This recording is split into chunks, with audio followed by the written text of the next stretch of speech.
We're going to talk about John 5:20 in the Amplified Version, and hopefully will help you be able to see, hear, and encounter God in a greater way. Over and over and over again, we hear people comment, I don't see anything, I don't hear anything, I know this courtrooms of heaven is going to work, understand that it's just not working for me. Well, let me tell you what. It's all based on intimacy with the Father. And let John 5:20 in the Amplified Version really tells it all. I love protocols and guidelines. I teach protocols and guidelines in the courtrooms of heaven. But it all comes down to an intimate personal relationship with the Lord Jesus Christ. And so John 5:20 in the Amplified Version really details a little bit more about that. And I'll share something else with you too here in just a moment. But let's read that. John 5:20 in the Amplified Version says, the Father dearly loves the Son and discloses to or shows him everything that he himself is doing. And so his desire is to show you everything. So how are we missing it? We're going to go on a little bit further with this scripture, and we'll get into some issues here in a minute that we can all deal with. It goes on to say that, and he will disclose to him, or let him see, greater works than these, so that you may marvel and be full of wonder. Isn't that awesome? And it also says, and astonishment. So that's where we want to be right there. There's no limitation on what he will show you. And so, first of all, it requires a father-son relationship. There's a capital S in the scriptures, but as he is so in this world, Jesus was the firstborn of many. We were made in his likeness and image. And so we have an opportunity to step into that same relationship that our Lord Jesus Christ had. And it comes without tarrying, pressing in, or contending, or waiting. It comes with stepping into that, believing the Word. And so the word in this particular scripture was to disclose. And I love that word. I looked it up, and it says to make known, or public, or to expose to view. An archaic definition is to hatch. Isn't that interesting? Woo. And an obsolete definition is to open up. And so we'll see that we've been brought up in the apostolic, prophetic, charismatic movements, and we have to have somebody lay hands on us to impart that gift. It comes from a seer, but that's one way. But another way is just coming through Jesus Christ himself, through that father-son relationship that Yeshua demonstrated for us way back then. So seeing is not just visible to the eyes in the unseen realm. It's available to eyes in the seen realm, or in the natural realm as well. But manifesting that can be a little more complicated. But we begin to sit under the judgment seat of the Lord, as Mike Parsons calls it, under the gateways of the spirit, soul, and body. You can look up that article and just do a Google search, and you'll find a chart that shares the 21 gateways of the spirit, soul, and body. That he actually says we need to sit under the judgment seat of the Lord and allow him to open up each one of those gateways, so that we can come to the place of fully receiving. Everything comes from within through number one. The number one gate is the gate of first love, or the glory of God.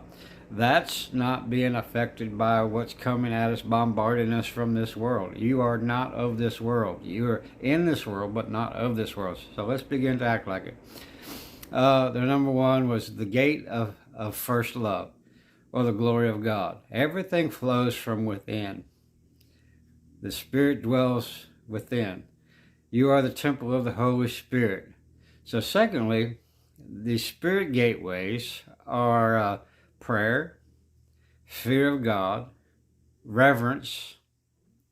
Interesting, the fear of God and reverence are two separate things on the list. Well, we say the fear of God is the reverence of God. Actually, if you look that up, it actually means the fear of God. It's not talking about the reverence of God. Why would Mike Parsons and Ian Clayton put that separately if it was synonymous terms?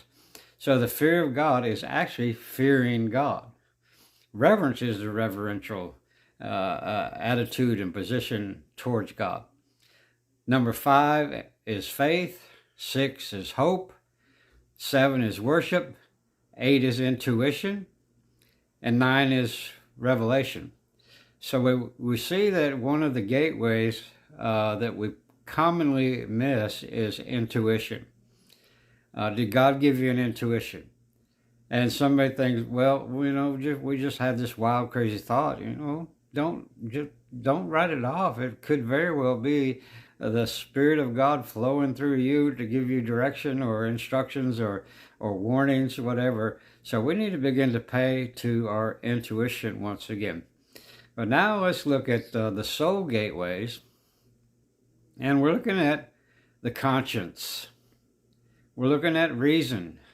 We're looking at imagination, emotions, choice, will, the mind, the conscious mind, the subconscious mind, the unconscious mind, gateways.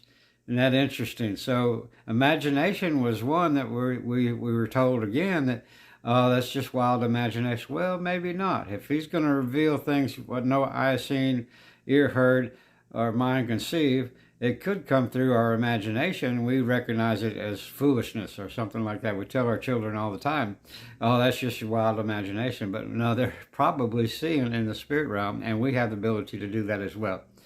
So the rest of them are the gateways of the body, which are sight, smell, hearing, touching or feeling, and finally taste, or the mouth gate. And so a lot of us are out of divine order, being led by our 5 gateways of the body rather than being led by the gateway of first love out of the glory of God, and we've got it backwards.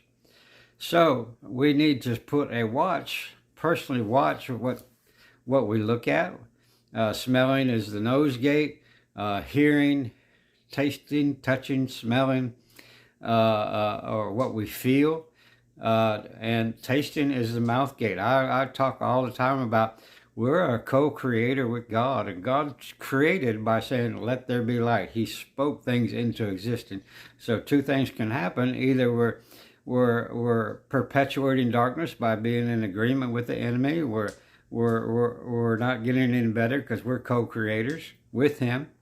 But if we begin to change our perspective on that I am a co-creator and my mouth is a gateway for the glory of God to come, rather than being affected by everything around me, finances, infirmity, and all the things that's going on, just negative, wicked, evil going on all around us, I'm not affected by it because I'm led, and I want to help you to be led by the Spirit of God out of the gateway of first love and not be so much in this world and of this world and in this world. We need to be in this world, but not of this world. So that's it for today. I'm going to be doing more of these 10-minute tutorials. So subscribe to my YouTube channel. Check like and subscribe button, and then we'll be doing more of these as we go. So God bless you guys. Thank you so much for watching.